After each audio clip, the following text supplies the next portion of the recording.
Does this sound familiar?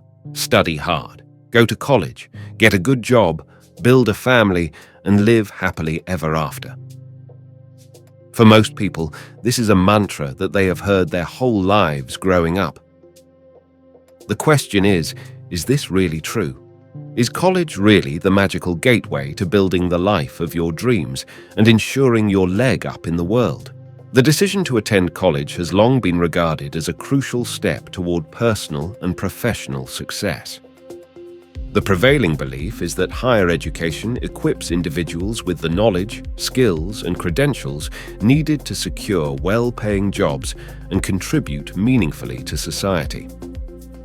However, the landscape of higher education has evolved, prompting a re-evaluation of the value proposition associated with pursuing a college degree. Today, we'll peel back the layers of conventional wisdom and consider the pros and cons of attending college compared to alternate paths.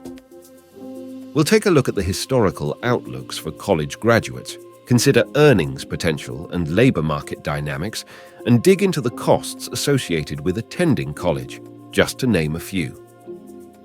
The decision to attend college is a big one that should not be taken lightly, as that decision can have dramatic impacts on one's life for years into the future. Historically, a college degree has been seen as a ticket to upward mobility and financial stability.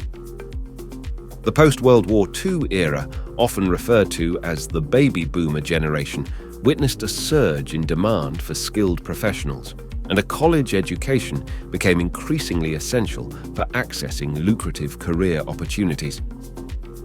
College graduates during this period experienced significant advantages in the job market, with many securing stable positions with generous compensation packages.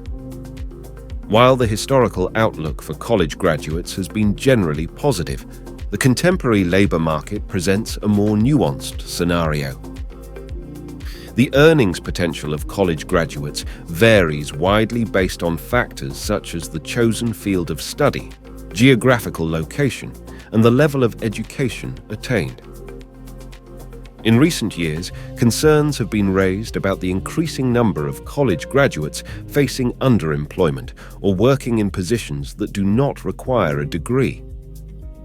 One of the critical considerations for prospective college students is the cost of attendance.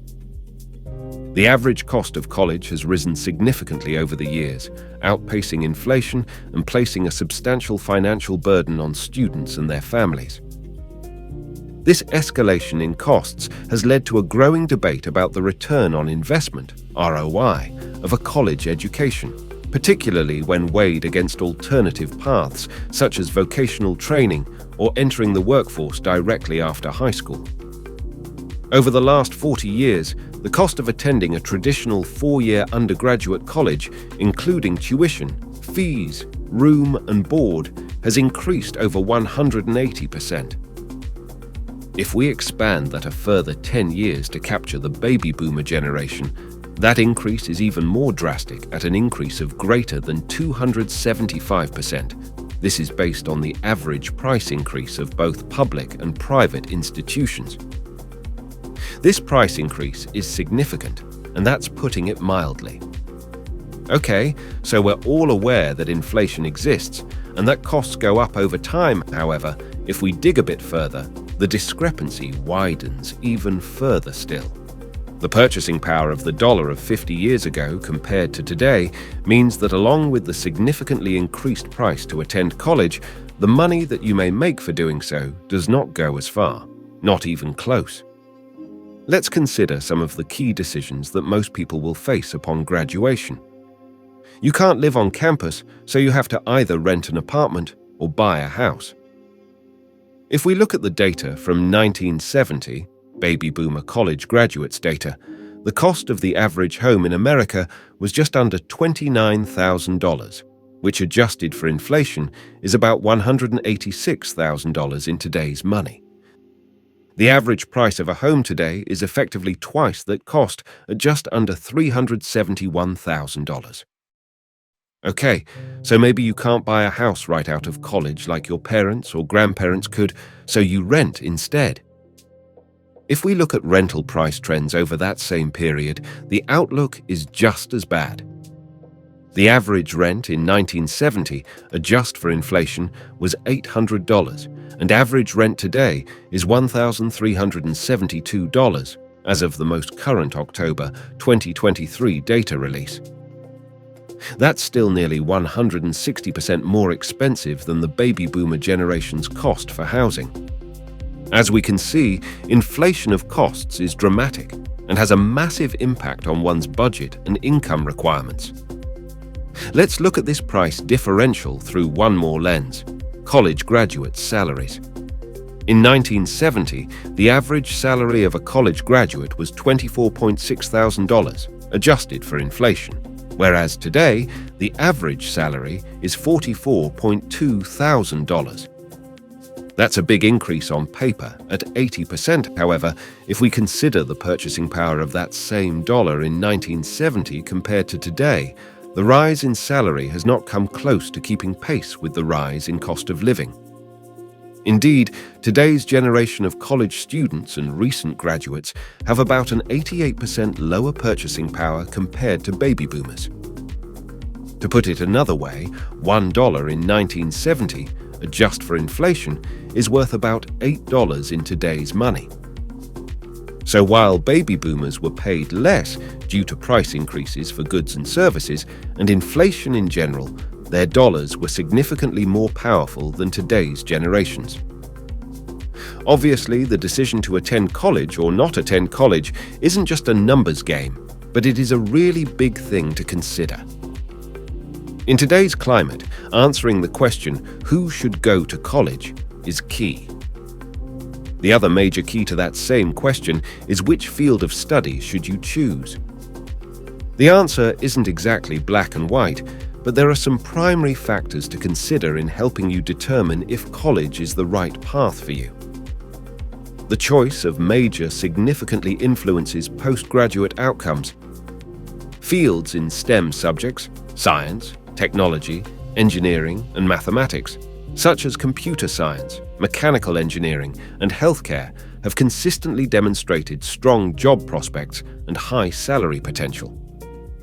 Conversely, certain liberal arts and humanities majors may face challenges in securing well-paying positions directly related to their academic discipline, such as philosophy, women's studies, art, and music, to name a few. Understanding the job market demand for specific skills and staying informed about industry trends is crucial for prospective college students. Additionally, many professions and career paths require a college degree as a minimum qualification, so you may have to attend college if you plan to pursue one of those fields. To make informed decisions about higher education, students must consider various factors. These include their personal interests and strengths, the potential return on investment in terms of future earnings, the reputation and accreditation of the chosen institution, and the feasibility of managing educational costs without incurring excessive debt. Additionally, individuals should assess the alignment of their career goals with the chosen field of study. Indeed, the decision to pursue a college education is multifaceted, and it is a decision that takes a lot of thought, planning, and work. It's a personal decision, and being brutally honest up front is in your best interest. The potential reward for a college graduate who pursues a career path in computer science is in general very optimistic, and if they are studious, perhaps acquire a scholarship, work while in school to offset costs, and land a job in their field upon graduation, then yes, it probably is a good investment. The same could also be true of someone pursuing a field of study that has a traditionally lower market value as well. Let's consider a talented, hard-working music student who plays a less common instrument, such as the bassoon. If your goal as a bassoonist is to land a job in an orchestra, then it may make sense to study bassoon and major in music. You can likely get a scholarship based on the bassoon being less common and in demand for the niche field of study, which could lower the overall cost associated with attending college. You can also acquire more knowledge, skills, and practical skills playing in ensembles, performing gigs, and studying with a professional musician while in college, all of which would be a huge boon to your musical development and future prospects as a musician in an orchestra. As they say, how do you get to Carnegie Hall? Practice, practice, practice. The point here is that there isn't just one right or wrong answer. There are myriad factors to consider, but they are all best viewed through the impartial lens of brutal, unabashed honesty. Everybody is different, has different abilities, talents, strengths, weaknesses, and goals. Be honest about your abilities, your work ethic, your study habits, your personal and familial financial situation, your future goals, and prospects for your chosen path. If you consider these before taking the plunge into collegiate study, you will be setting yourself up for a greater chance of success with fewer negative implications. If you determine that college is still the correct path for you, then one more consideration to make is whether or not you should jump right into a traditional 4-year undergraduate program or consider attending a local community college. Community colleges offer a cost-effective alternative to traditional 4-year institutions. They provide accessible entry points to higher education and often have strong ties with local industries, facilitating smoother transitions into the workforce. However, 4-year colleges offer a more comprehensive academic experience, a broader range of majors, and a vibrant campus life. The decision between community college and a 4-year institution should be based on individual goals, financial considerations, and the desired educational experience. A major positive for community colleges, particularly if they are local to an alternative 4-year college option, is that many of them will have direct transfer of all or a majority of credits earned at the community college to the 4-year university. The allure here is that you can complete your core requirements, math, history, science, etc., at a much lower price point via community college, then transfer into the traditional 4-year program at the nearby university and focus on your major coursework, saving potentially thousands of dollars in the process. This also helps to mitigate the risk associated with getting into college and then ultimately determining it's not the right path for you. If you figure that out in a community college setting versus a 4-year college, the financial impact it will have on you is much, much less, as the cost for community college courses is, on average, about 1/3 the price of a 4-year college, assuming you're an in-state student. So, armed with all of that information and all of the nuances to consider, let's consider our initial question one more time. Is college worth it? Is college still really the way to make a better life for yourself? Is the dream of graduating from college opening the doors to a bright future dead? The short answer is, it depends. It depends on your financial situation. It depends on your personal strengths, academic ability, work ethic, and ability to see things through. It depends on your talent. It depends on what you want to study and what's required for you to land a job in your intended profession.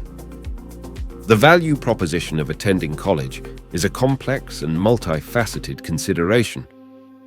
While a college degree has historically been associated with enhanced earning potential and career opportunities, the contemporary landscape requires a nuanced evaluation of the costs, benefits, and alternatives. Prospective students must carefully assess their goals, interests, and financial circumstances to make informed decisions about higher education. As societal and economic dynamics continue to evolve, the pursuit of knowledge and skills remains a valuable endeavor, but the pathways to achieving these goals are increasingly diverse. College may be the right path for you, and if it isn't, it's not the end of the world. Just be honest with yourself about it, and no matter which path you decide to take, work hard, make a plan, and prepare your future path to align with your personal goals and abilities.